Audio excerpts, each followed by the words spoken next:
हाँ, तो क्या पढ़ रहे थे हम? दो चर वाले रैखिक समीकरण युग्म। कुछ और क्वेश्चन है, जैसे कि रिक्त स्थानों की पूर्ति कीजिए, है ना। खाली स्थान इस एक नंबर में विकल्प में ये भी खाली स्थान में भी आ जाता है। तो दो चर तो पहले बता ही चुका है ना, जैसे कि दो चर एक्स और वाई, और रैखिक मतलब उसकी घात कितनी होगी, एक होगी। तो यहाँ पर दिया है, देखो पहला खाली स्थान, समीकरण 2x + 3y = 5 में 2x + 3y = 5 में यदि x का मान 1 है, यदि x का मान 1 है तो y बराबर खाली स्थान होगा। y का मान पूछा है, ठीक है। हमको x का मान दे दिया गया है 1, क्या दे दिया गया है, x का मान 1 दे दिया गया है, और y का मान पूछा है। ये भी बहुत इंपॉर्टेंट प्रश्न है, एक नंबर में अक्सर पूछा जाता है।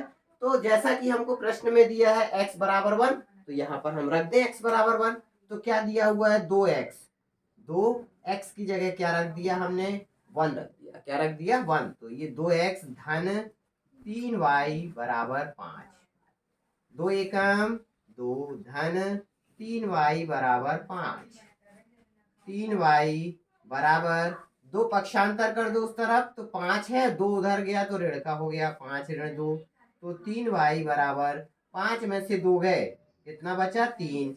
इस तरीके से y बराबर 3, और ये 3 बटे में आ गया, 3/3, अर्थात y बराबर 3 एकम 3, 3 एकम 3। इस तरीके से हमको यदि x का मान 1 दिया है तो हल x का मान हम एक इस समीकरण में रखते हैं x की जगह और हल करते हैं, तो y का मान कितना मिलता है, 1। तो हम खाली स्थान में आसानी से यहाँ पर क्या भर सकते हैं, 1 भर सकते हैं। कुछ भी नहीं भर देना, इसको हमको क्या करना पड़ेगा, पहले सॉल्व करना पड़ेगा, तभी हम इसका मान निकाल सकते हैं। तो हम y का मान यहाँ पर 1 रख देते हैं।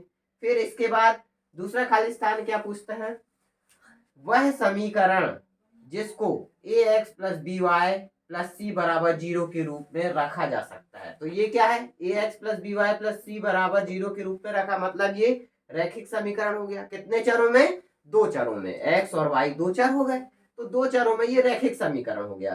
तो ax + by + c = 0 के रूप में रखा जा सकता है, जहां a b c वास्तविक संख्याएं, अचर राशियां, कांस्टेंट वैल्यू है, और a और बी दोनों शून्य नहीं है। ये शून्य नहीं होंगे, क्योंकि फिर ये दो चर में नहीं कहलाएगा फिर रैखिक समीकरण, अगर शून्य हो गए तो। ए और बी दोनों शून्य नहीं है, दो चरों एक्स और वाई में एक खाली स्थान समीकरण कहलाता है। तो एक्स और वाई में ये क्या कहलाता है, कैसा समीकरण कहलाता है, पहले भी बता चुका हूं मैं, एक रैखिक समीकरण, एक घात वाला है। कैसा है ये, एक घात वाला है, इसलिए हम क्या बोल देंगे, कैसा समीकरण कहला जाएगा, ये रैखिक समीकरण।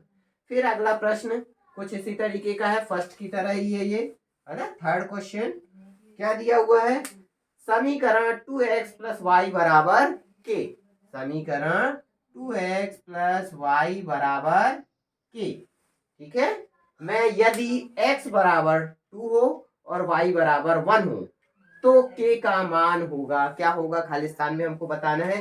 क्या दे दिया है इसमें, हमको दे दिया गया है x = 2 और y = 1। बस इस समीकरण में हमको रख देना है, 2 x की जगह क्या रख देना है, 2 धन y, तो y की जगह क्या रख देना है, 1, और बराबर में क्या लिखा हुआ है, k, 2 दूनी 4 धन 1 बराबर में k। इस तरीके से 4 और 1 5 बराबर k, या k = 5। तो हमको ये अपने आप आसानी से k का मान प्राप्त हो जाता है। ये जो x और y का मान दिया है समीकरण में, हमने x और y में रख दिया और उसको हल कर लिया। तो खाली स्थान में हम रख सकते हैं k बराबर कितना प्राप्त होगा, 5 प्राप्त होगा। तो हमको ऐसे ही नहीं करना है, इसको हम हल करेंगे बाकायदा, फिर मान निकालेंगे, फिर इसके बाद हमको खाली स्थान में इसका मान रखना है। फिर इसी प्रकार अगला प्रश्न है, दो चरों में एक रैखिक समीकरण का मानक रूप, फिर वही रैखिक समीकरण का मानक रूप यही जो ऊपर दिया हुआ है, मानक रूप पहले भी पढ़ा था हमने। दो चर में तो ax + by + c = 0, तो ये क्या हो गया, दो चरों में एक रैखिक समीकरण का मानक रूप हो गया। फिर नेक्स्ट अगला प्रश्न दिया है,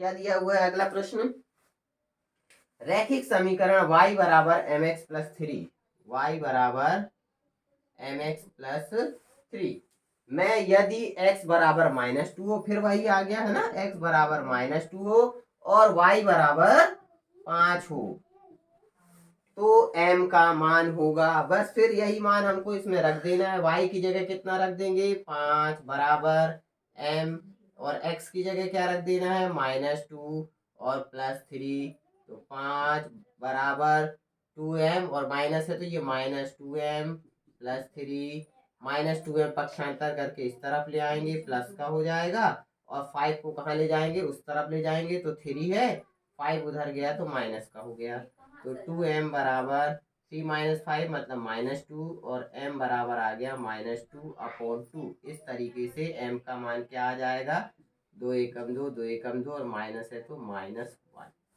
तो हम यहाँ खालिस्तान में रख सकते हैं कि m का मान कितना होगा, -1 होगा। ठीक है, फिर कुछ और क्वेश्चन लेके मिलते हैं नेक्स्ट वीडियो में।